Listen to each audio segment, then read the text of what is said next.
Hello students. तो आज हम लोग सीखने वाले हैं जो न्यूक्लिक एसिड्स होते हैं इनके न्यूक्लियोसाइड और न्यूक्लियोटाइड्स के नामनक्लेचर के बारे में। तो जो न्यूक्लिक एसिड्स होता है आप लोगों को पहले से ही पता है कि न्यूक्लिक एसिड्स दो तरह के होते हैं, आरएनए यानी राइबो न्यूक्लिक एसिड और डीएनए यानी डीऑक्सी राइबो न्यूक्लिक एसिड। तो जो आरएनए होता है इसके जो न्यूक्लियोसाइड होते हैं इनको बोलते हैं हम राइबो न्यूक्लियोसाइड, और जो इनके न्यूक्लियोटाइड्स होते हैं इन्हें हम बोलते हैं राइबो न्यूक्लियोटाइड्स। और जो डीएनए है यानी डीऑक्सी राइबो न्यूक्लिक एसिड के जो न्यूक्लियोसाइड है और न्यूक्लियोटाइड्स है तो उन्हें बोलते हैं डीऑक्सी राइबो न्यूक्लियोसाइड, यानी न्यूक्लियोसाइड होगा इसका डीऑक्सी राइबो न्यूक्लियोसाइड, और जो न्यूक्लियोटाइड होगा डीऑक्सी राइबो न्यूक्लियोटाइड। तो इसका मतलब ये हो गया, हमें यहाँ पे अब नामनक्लेचर सीखना है आरएनए के न्यूक्लियोसाइड और न्यूक्लियोटाइड के बारे में, और उसके साथ साथ सीखना है जो यानी डीएनए है इनके न्यूक्लियोसाइड और न्यूक्लियोटाइड्स के बारे में। तो अब हम सबसे पहले सीखते हैं जो आरएनए का न्यूक्लियोसाइड्स और न्यूक्लियोटाइड्स के नामनक्लेचर को। तो देखिए सबसे पहले आरएनए यानी राइबो न्यूक्लियोसाइड्स के बारे में। तो सबसे पहले हम राइबो न्यूक्लियोसाइड के बारे में सीखने वाले हैं, यानी ribonucleosides are made up by the ribo sugar and nitrogenous base. यानी जो राइबो न्यूक्लियोसाइड्स होते हैं वो राइबो शुगर और बेस से मिलकर के बने होते हैं। तो यहाँ पे हम देखते हैं यहाँ पे बीटा डी राइबोस, यानी ये बीटा डी राइबोस शुगर है। और यहाँ पे हम देखते हैं एक आपका ग्वानिन बेस है, ग्वानिन बेस। अब देखिए ये दो यूनिट राइबोस शुगर हो गया और ये आपका हो गया ग्वानिन बेस। अब अगर ये दोनों आपस में क्या हो जाए, यानी इसका राइबोस शुगर के फर्स्ट पोजीशन का OH और इसके जो ग्वानिन के 9 पोजीशन का जो H ये यहाँ से निकल जाए तो ग्वानिन और राइबोस शुगर के बीच यहाँ पे कोवैलेंट बॉन्ड बन जाएगा।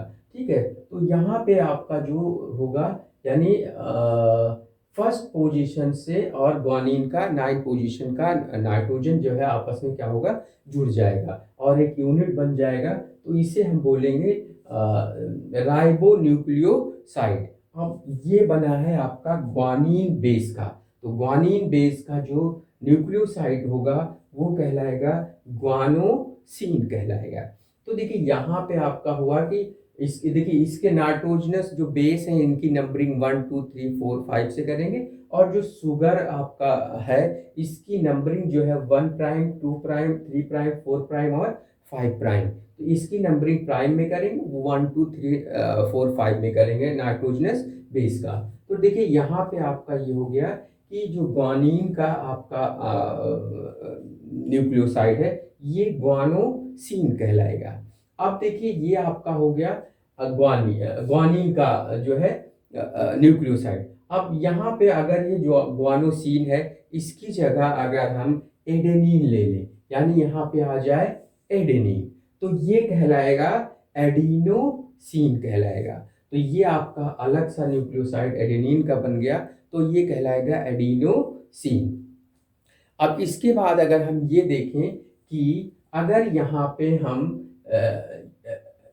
एडिनोसिन की जगह अगर हम यहाँ पे ले लें जो है साइटोसिन, तो अगर हम यहाँ साइटोसिन लेते हैं तो ये इसका जो न्यूक्लियोसाइड कहलाएगा साइटिडीन। तो ये आपका बन गया यहाँ पे साइटिडीन, यानी यहाँ पे जो आपका साइटोसिन बेस है और ये राइबोस शुगर है, तो ये बन गया साइटिडीन।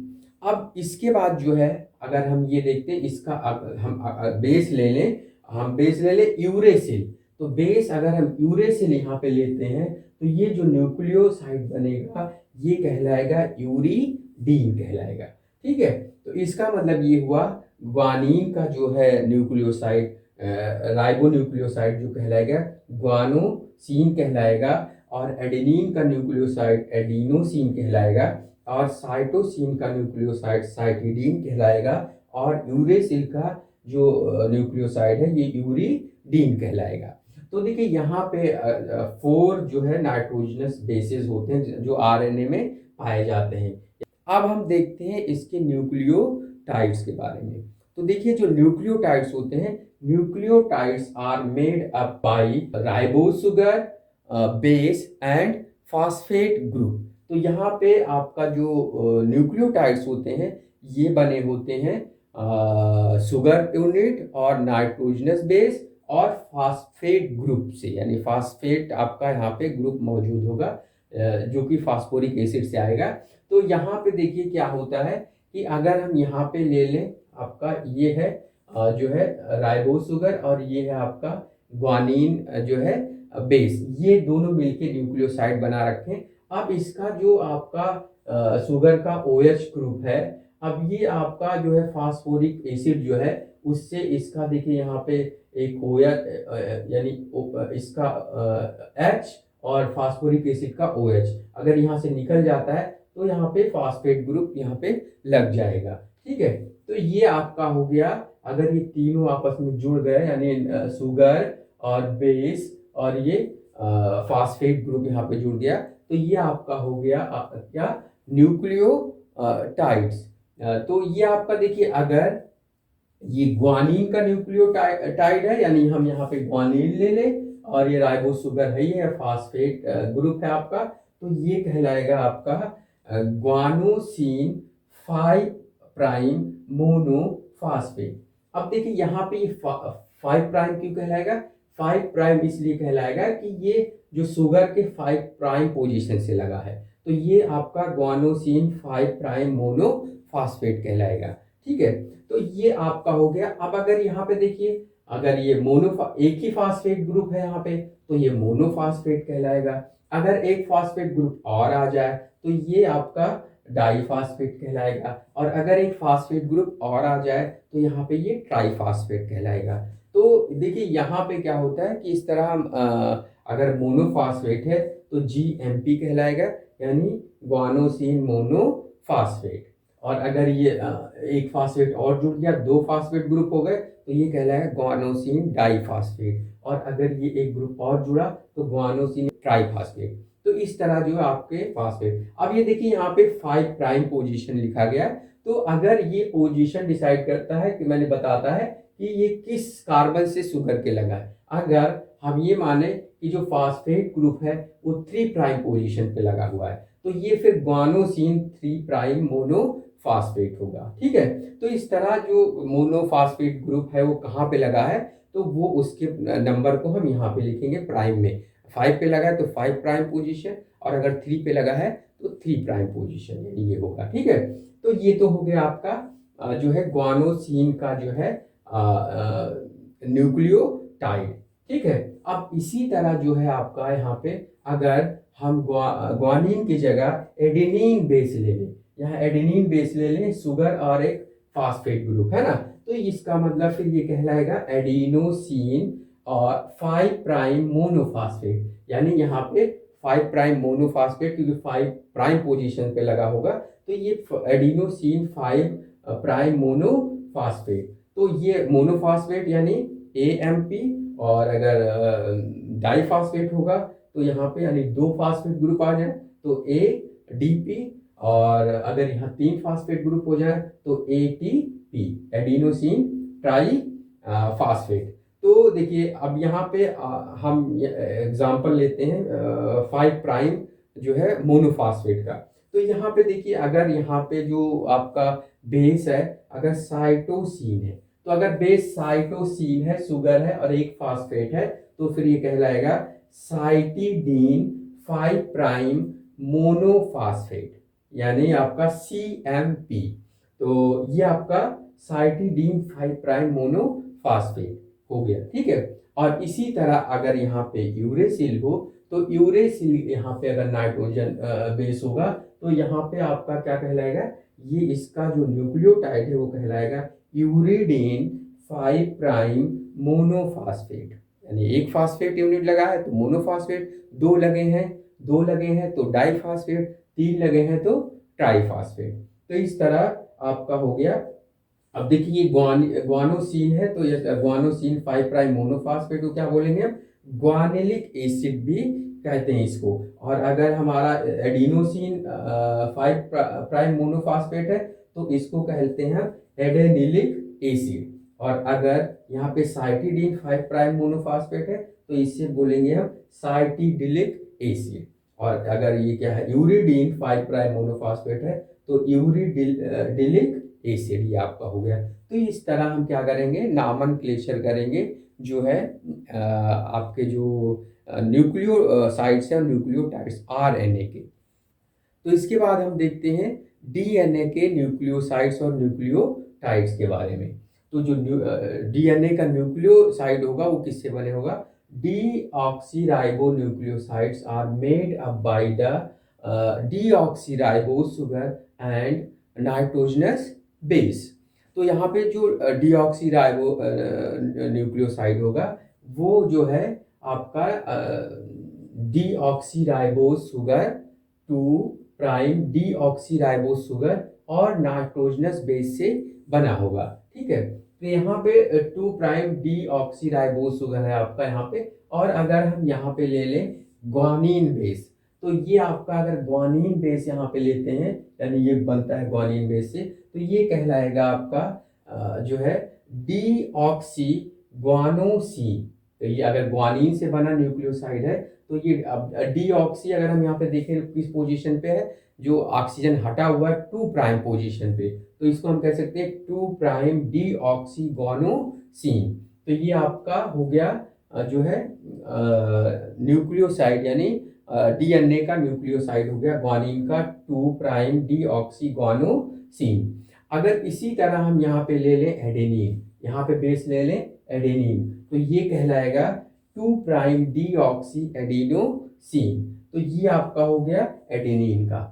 इसी तरह अगर हम यहाँ पे ले लें थाइमीन, है ना, तो अब ये 2 प्राइम डीऑक्सी हो गया, 2 प्राइम डीऑक्सी थाइमीडीन। और इसके बाद जो है अगर हम यहाँ पे साइटोसिन यहाँ पे ले लें, अगर हम यहाँ साइटोसिन ले लें तो ये आपका कहलाएगा 2 प्राइम डीऑक्सी साइटिडीन। तो ये हो गया आपका, यानी ग्वानिन का जो न्यूक्लियोसाइड हो गया आपका डीऑक्सी ग्वानोसिन, और एडेनिन का जो न्यूक्लियोसाइड हो गया वो डीऑक्सी एडिनोसिन। और अगर आपका थाइमीन का हो गया तो आपका डीऑक्सी थाइमिडीन, और अगर साइटोसिन का हो गया तो डीऑक्सी साइटिडीन हो गया। अब इसके बाद हम इसमें क्या करते हैं, फास्फेट यूनिट जोड़ दें तो आपका बन जाएगा न्यूक्लियोटाइड्स डीएनए का। तो देखिए यहाँ पे ग्वानिन का आपका हो गया 2 प्राइम डीऑक्सी ग्वानोसिन है, तो अगर हम यहाँ पे क्या करें 2 प्राइम डीऑक्सी ग्वानोसिन और 5 प्राइम पोजीशन पे एक फास्फेट जोड़ा तो 5 प्राइम मोनोफॉस्फेट, तो ये आपका हो गया मोनोफॉस्फेट, यानी ग्वानोसिन का जो है न्यूक्लियोटाइड। अब इसी तरह अगर यहाँ पे 2 फास्फेट यूनिट हो जाए तो 5 प्राइम डाइफॉस्फेट हो जाएगा, और अगर 3 हो जाए तो ट्राइफॉस्फेट 5 प्राइम ट्राइफॉस्फेट हो जाएगा। इसी तरह अगर हम एडेनिन यहाँ पे ले लें, एडेनिन, और एडेनिन हम यहाँ पे लेते हैं तो आपका ये 2 डीऑक्सी राइबो शुगर है, तो यहाँ पे 2 prime deoxy adenosine 5 prime monophosphate, यानी एक फास्फेट हो। ठीक है, तो ये आपका हो गया यहाँ पे मोनोफॉस्फेट। अगर यहाँ पे 2 फास्फेट हो तो ये कहलाएगा आपका 2 प्राइम डीऑक्सी एडिनोसिन 5 डाइफॉस्फेट। इसी तरह 3 फास्फेट हो तो ये, यानी 3 फास्फेट हो तो यानी ट्राइफॉस्फेट कहलाएगा, 3 फास्फेट यूनिट तो ट्राइफॉस्फेट। ठीक है, अब यहाँ पे देखिए अगर हम यहाँ पे जो है बेस थाइमीन ले लें तो आपका हो जाएगा 2 प्राइम डीऑक्सी थाइमिडीन। अब इसका न्यूक्लियोटाइड क्या होगा, 2 prime deoxy thymidine 5 prime monophosphate, यानी एक फास्फेट लगा हो, 2 फास्फेट तो ट्राइफॉस्फेट, और अगर 3 फास्फेट यूनिट हो तो आपका ट्राइफॉस्फेट हो जाएगा। ठीक है, अब अगर यहाँ पे साइटोसिन हो, यहाँ पे बेस क्या हो साइटोसिन, तो साइटोसिन अगर होता है तो 2 प्राइम डीऑक्सी साइटिडीन इसका हो गया न्यूक्लियोसाइड। अब इसके न्यूक्लियोटाइड में 5 प्राइम पोजीशन पे फास्फेट जोड़ दें तो आपका 2 आपका यहाँ पे हो गया 2' डीऑक्सीसाइटिडीन, ये आपका हो गया न्यूक्लियोसाइड। अब इसमें 5' पे जो है एक फास्फेट जोड़ दिया, 5' मोनोफास्फेट। तो एक 1 जो है फास्फेट ग्रुप यहाँ पे आपने जोड़ दिया, तो आपका मोनोफास्फेट। अगर 2 फास्फेट हो तो डाईफास्फेट, 3 हो तो ट्राईफास्फेट। तो देखिए इसको आपका ये हो गया ग्वानिन का, ये आपका जो है nucleotide deoxyguanosine 5' monophosphate. तो यहाँ पे इसे डी, स्मॉल डी, GMP है ना, इसको लिखेंगे इससे। और अगर ये आपका डीऑक्सी एडिनोसिन 5' मोनोफास्फेट है, तो ये आपका DAMP। इसी तरह अगर क्या है थाइमिडीन, अब डीऑक्सी थाइमिडीन 5' मोनोफास्फेट है, तो D आपका हो गया TMP। ठीक है। और अगर ये आपका साइटोसिन का है तो आपका डीऑक्सी साइटिडीन 5' मोनोफास्फेट, तो DCMP। तो इस तरह ये आपका हो गया जो है यानी जो RNA और जो DNA है, इनके न्यूक्लियोसाइड्स और इनके न्यूक्लियोटाइड्स का नामनक्लेचर कैसे करेंगे। तो देखिए इसमें आपका हो गया यहाँ पे ये इसका नामनक्लेचर, इसको आपको बोलेंगे डीऑक्सी ग्वानिलिक एसिड, इसको बोलेंगे डीऑक्सी एडिनिलिक एसिड, इसको बोलेंगे डीऑक्सी थाइमिडिलिक एसिड, और इसे बोलेंगे डीऑक्सी साइटिडिलिक एसिड। तो ये हो गया इसका नामनक्लेचर कैसे करते हैं न्यूक्लियोसाइड और न्यूक्लियोटाइड्स को। अब देखिए इसके बाद में हम देखते हैं कि ये जो RNA है न्यूक्लियोसाइड, और जो इनके जो RNA और DNA के जो न्यूक्लियोसाइड हैं, इनको हम याद कैसे रखेंगे ट्रिक के माध्यम से। तो देखिए हमें यहाँ पे याद रखना है GACU, गासू। तो ये गासू जो हो गया आपका, ये हो गया आपका RNA के न्यूक्लियो जो है साइड, और GATC घटक हो गया आपका, ये जो हो गया DNA के न्यूक्लियोसाइड। तो गासू घटक आपको याद रखना है, गासू घटक। तो G फॉर क्या होता है, ग्वानिन। तो ग्वानिन का जो न्यूक्लियोसाइड होगा ग्वानोसिन होगा, और A फॉर एडेनिन, एडेनिन का न्यूक्लियो जो साइड होगा एडिनोसिन होगा, और C है साइटोसिन, तो इसका जो न्यूक्लियोसाइड होगा साइटिडीन होगा, और U है जो यूरेसिल, तो इसका न्यूक्लियोसाइड जो होगा यूरिडीन होगा। और जो इसमें घटक में G है, इसका अगर हम DNA का न्यूक्लियोसाइड लेते हैं डीऑक्सी ग्वानोसिन, और एडेनिन है तो A एडेनिन, तो डीऑक्सी एडिनोसिन, और अगर T है यानी थाइमीन है तो डीऑक्सी थाइमिडीन, और अगर यहाँ पे C यानी साइटोसिन है तो डीऑक्सी जो है साइटिडीन होगा। तो ये आपके न्यूक्लियोसाइड हो गया। अब इनमें कभी भी क्या करना है, इनका न्यूक्लियोटाइड्स बनाने हैं, तो इसमें क्या करते हैं, चूंकि शुगर पे जो है 5' पोजीशन पे फास्फेट लगा होता है, तो इन्हीं में हम क्या करते हैं, जो न्यूक्लियोसाइड है इसमें 5' फास्फेट आगे जोड़ देंगे। एक अगर फास्फेट है तो मोनोफास्फेट, 2 फास्फेट है तो डाईफास्फेट, 3 फास्फेट है तो ट्राईफास्फेट। तो अगर आप लोगों को ये वीडियो पसंद आया हो तो जो है चैनल को सब्सक्राइब करिए, और वीडियो को लाइक करिए, शेयर करिए। Thank you.